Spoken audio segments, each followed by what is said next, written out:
পেছনের সারিতে বসা আমার প্রিয় চলচ্চিত্রের মানুষরা, যারা বর্তমান চলচ্চিত্রের মাথায় বলা যায়, আর সামনে উপবিষ্ট সাংবাদিক, আজকে ইকবাল হোসেন জয় যে প্রতিবাদ সভা ডেকেছে, আপনাদেরকে ডেকে এনেছেন, এটি খুব দুঃখের বিষয়। একজন প্রযোজকের জন্য খুব দুঃখের বিষয়। কথা দিয়ে হল মালিকরা কথা না রাখা, এটা খুব অন্যায় কাজ। আমি কিছু কিছু অনিয়মের কথা আপনাদের কাছে তুলে ধরব। আমরা চিরকাল একটা সংস্কৃতির সাথে, সিনেমা হল সংস্কৃতির সাথে জড়িত ছিলাম। এটা সিনেমা হলের সংস্কৃতি ছিল যে একটি হলে ছবি রিলিজ হবে, 5টি করে শো হবে কিংবা 4টি করে শো, রবিবার শুক্র শনি 5টি শো, রবিবার থেকে 3টি শো। এটাই আমরা অভ্যস্ত ছিলাম, এটাই আমরা জানতাম। এমনটা কখনো শুনিনি যে আপনার ছবিকে 2টা শো দেওয়া হবে, 3টা সিনেপ্লেক্স, 4টা সিনেপ্লেক্স একই জায়গায় আছে। কোন হলে কখন চলবে সেটা প্রযোজকও জানেন না, দর্শকরা কিভাবে জানবে কোথায় কখন চলছে? আমার ছবিটা দেখতে এসে হয়তো ফিরে গেল, কেন? এখন শো নেই, শো 9টায়, রাত 9টায় শো। এটি খুব অবিচার এবং আমাদের সিনেমার প্রতি একটা বিশ্বাসঘাতকতা। আমি মনে করি আমাদের সিনেমা শিল্প ধ্বংস হওয়ার পেছনে এদের অবদান থাকবে। ঈদের দিন ইংরেজি ছবি চালানো খুবই দুঃখ এবং পরিতাপের বিষয়। যেখানে 13টা ছবি মুক্তি পেয়েছে, সেখানে সেই 13টা ছবির একটি ছবি না চালিয়ে ইংরেজি ছবি ঈদে চালানো, এটা আপনাদের কাছে শুনলে খারাপ লাগবে না? আপনাদের কাছে শুনলে খারাপ লাগবে না যে একটি সিনেমা দেখতে গিয়ে টিকিটের দাম 500 টাকা,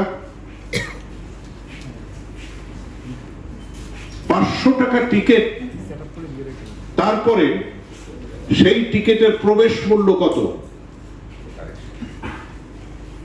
প্রবেশ মূল্য নিশ্চয়ই 100 টাকার বেশি নয়। আমি শুনেছি 90 টাকা। 90 টাকা হলে 45 টাকা আমার ভাগে। তাহলে কি হলো?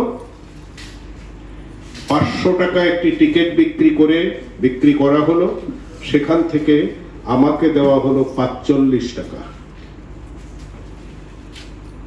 এটা কোনো বিচার? এটা কোনো কথা? আমরা চলচ্চিত্রের মানুষরা মনে হয় মরে গেছি, মৃত। আমাদের চলচ্চিত্রের মানুষরা মনে হয় মৃত এবং আমরা প্রতিবাদ করতে পারছি না। প্রতিবাদের সোচ্চার হওয়া উচিত ছিল অনেক আগে। আজকে ইকবাল কেন প্রতিবাদ করবে?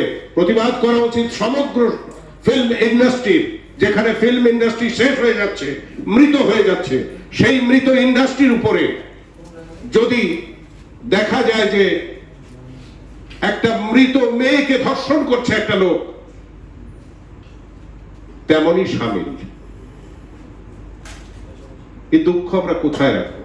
আমরা ইন্ডাস্ট্রির যারা পুরোধা আছেন, এখানে যারা বসা আছেন এবং যারা আরো নেতৃত্ব দিচ্ছেন বিভিন্ন জায়গায়, বিভিন্ন সমিতিতে, সবাইকে ডেকে আমি আমার ছোট ভাই 18 সংগঠনের সভাপতি খসরুকে ইমিডিয়েট একটা মিটিং ডেকে আমি অনুরোধ করব এই বিষয়ে মিটিংয়ে আলোচনায় আনতে, এবং আমরা সমগ্র চলচ্চিত্র শিল্পের বিরুদ্ধে প্রতিবাদ করব এবং প্রয়োজনে আমরা ধর্মঘটে যাব এবং আমরা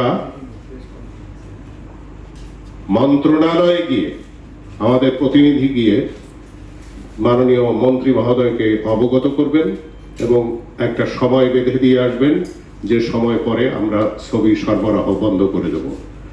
এই থাকবে আমার প্রস্তাব। আপনারা আমার এই প্রস্তাবে যদি একত্রিত হন তাহলে আমি আপনাদের সাথে থাকবো। সবাইকে ধন্যবাদ জানিয়ে আমি আমার বক্তব্য শেষ করছি। অবিচার করা উচিত না, অবিচার করবেন না।